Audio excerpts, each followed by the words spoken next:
Welcome back to this final section about leading, and in this final section we'll see Mother Teresa, who said, "I alone cannot change the world, but I can cast a stone across the waters to create many ripples." This reflects something we spoke about earlier, which is that a leader, a visionary leader, is someone who challenges the process. And similar to what Indira Gandhi says, you're going to disturb things when you move into the area of leadership. So in this last mini lecture, we want to answer the question, what are the current issues in leadership development? And we're thinking particularly of what we can do to improve our leadership over time. So the question is, are leaders born or made? Some people believe the leaders are just special people that are born under a certain star or born with a certain set of skills, traits or privileges. The reality is that in some cases that's true, but there's a style of leadership that we often think people either have it or they don't, and that's in the area of charisma. Now, charisma is a really difficult thing to define, but often we do it by looking at the followers. Charismatic leaders develop special leader-follower relationships, and they can inspire others in extraordinary ways. And it's a really interesting theory because it basically defines leaders by followers. To say that if there's this set of followers that exists, then we have to say that that person's a charismatic leader. Because charismatic leaders, in some cases, they're good public speakers, but in some cases they're not. Charismatic leaders in some cases have a record of fantastic integrity and honesty, but in some cases they don't. And if we think of the current crop of political leaders, or as you listen to this video, you might be able to point out some people who have great integrity or great records of achievement, and people are following them with that in mind. But there are others who don't, and don't have that sort of record, but people are still following them. So if we define people by their followers, then charismatic leaders are defined by the followers who are enthusiastic followers about the leader and about his or her ideas. So the followers are willing to put in their time and effort to see that person succeed. They work really hard to support them. They're loyal and devoted, and if they hear anything negative, they'll either filter that out, or they might be so devoted to the extent that then they see the mere mention of someone's name, they get excited, they have stickers, or they wear something that represents the leader, or wear something that the leader might do, so that they can try and identify themselves with that particular leader. And then there are those who follow the charismatic leaders. They might be seeking superior performance accomplishments themselves. So that means that they believe that by being involved with that leader, they're going to see their own accomplishments grow. The idea of charismatic leadership has contributed to one of the most common theories in leadership today, and that is the transformational, transactional leadership dichotomy.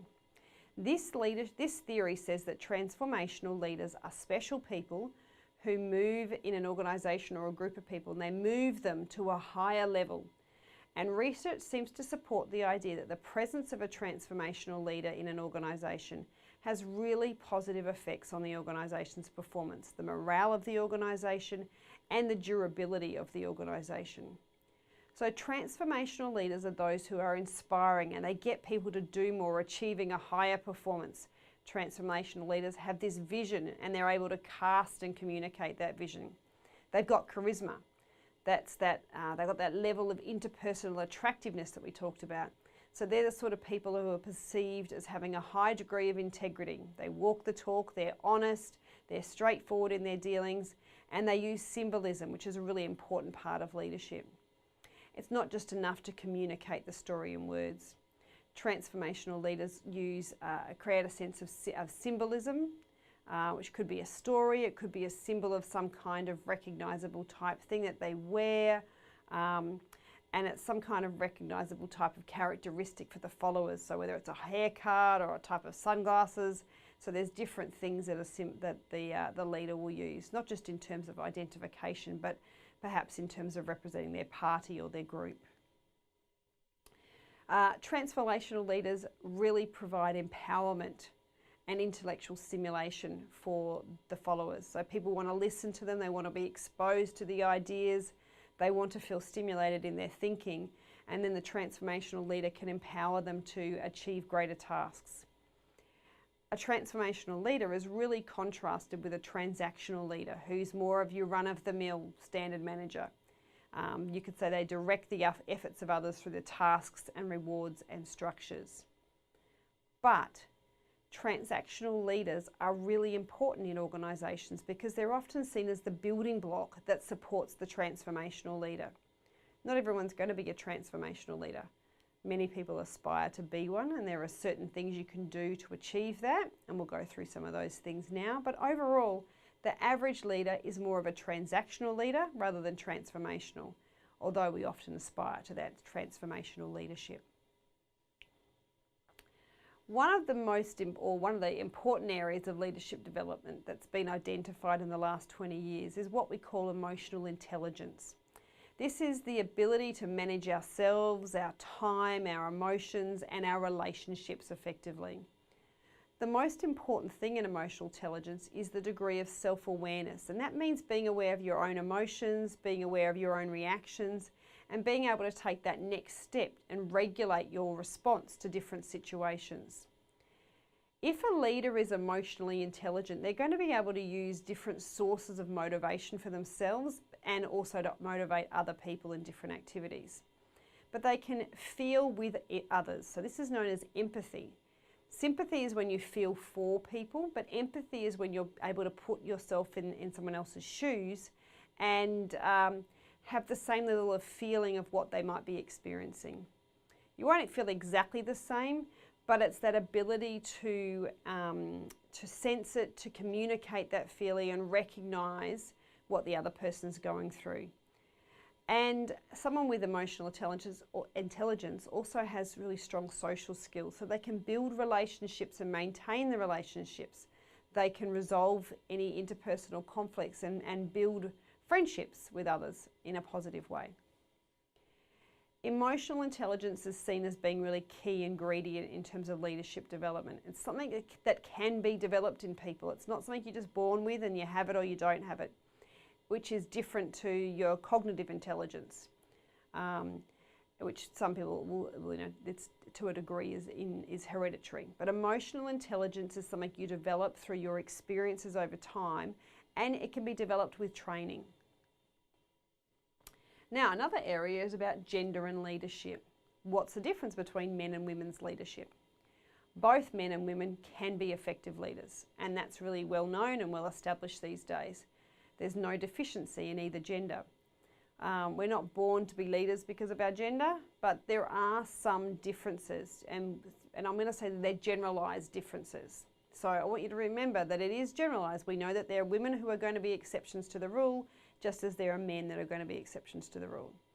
But what the research has found is that female managers tend to be more participative or participatory than their male counterparts. So that means they get more involved in the organisation and making decisions together. Women may tend also towards a style referred to as interactive leadership. So this focuses on, again, building that consensus and building good interpersonal relationships through communication and involvement, whereas male leaders tend towards more of a transactional approach. Now, these are generalisations, but nonetheless, we know it's part of the self-awareness. It's part of understanding that there could be these gender differences, but it won't necessarily disqualify anyone from leadership or mean that they're more effective just because of their gender. Now, this is an interesting idea. Peter Drucker is one of the more famous management thinkers who's influenced management thinking for many decades. He identified 3 essential aspects of leadership, of what he called old-fashioned leadership. And he kept emphasising this because in many cases, although we've known this for a long time, leaders seem to struggle with these 3 basic essential elements. The first is the leader has to define and establish a sense of mission. Ideally, that's for yourself as well as the organisation. So to be able to inspire people that they can do something better in a collective way, you need to have that clear goal, that clear mission. And it's a really important aspect that some leaders tend to forget.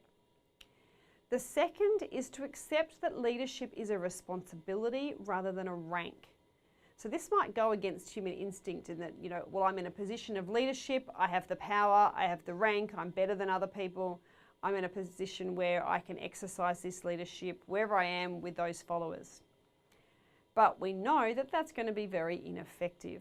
You know, leadership is a responsibility that we carry for a certain period of time. It's a responsibility to support others, to inspire, you know, come back to those emotions that we talked about earlier. And once the leadership role is gone, if you've developed those leadership skills, then you can turn around and you'll see that there's still people who'll be following you, that they've been inspired by you, not necessarily related to a position you've had. So leadership is that responsibility that you exercise. It's not necessarily a position, a rank that you just fill. And then the third thing is about earning and keeping the trust of others so that you've got that personal integrity. Trust is really something that's earned. It's not taken for granted. It's not just given. In some cultures, people are given a degree of outward respect because they're in a position of leadership, but really the inward respect comes from you proving yourself in the role, and being trustworthy is an extremely important aspect of that. We know that trust is an important issue in today's organisations. Leaders have to build trust and credibility, and followers will look at the leader's credibility in terms of their honesty, their competence, and their ability to inspire. And honesty is seen as core to that. It's the number one characteristic.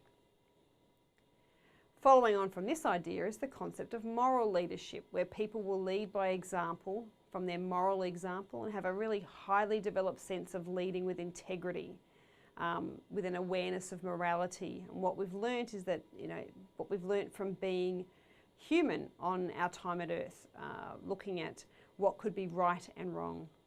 Integrity in the leadership is really important. It's about honesty, credibility, and consistency in terms of putting your values into action. So authentic leaders have a high level of self-awareness, and they really understand their own personal values. Sometimes people who come from a family where there's perhaps a strong sense of values or a strong religious background, they'll adhere to a certain philosophy. Sometimes these leaders just have that really strong sense of personal values at one level. So it's important to understand those values, and as you practice them, how you're using your values to influence what you do. And you're being an authentic leader if you're acting consistently with those values and being honest and avoiding any kind of self-deception. So people will follow the leader because they're seen as trustworthy and reliable, and it's seen as the right thing to do, and what you do is seen as the right thing to do. So it really helps you to be clear of where you want to go and aware of your actions and your responsibilities, and not having any kind of hidden agenda in the way that you deal with other people. Right, so this is wrapping up our 3 mini lectures. Wanted to conclude that the contemporary views on leadership really stress that transactional and transformational leadership. It's an important theory that we should remember, because we know that in this 21st century we have to have that strong understanding of the role of power, the limits of the power, and how ethics might impact on our use of power.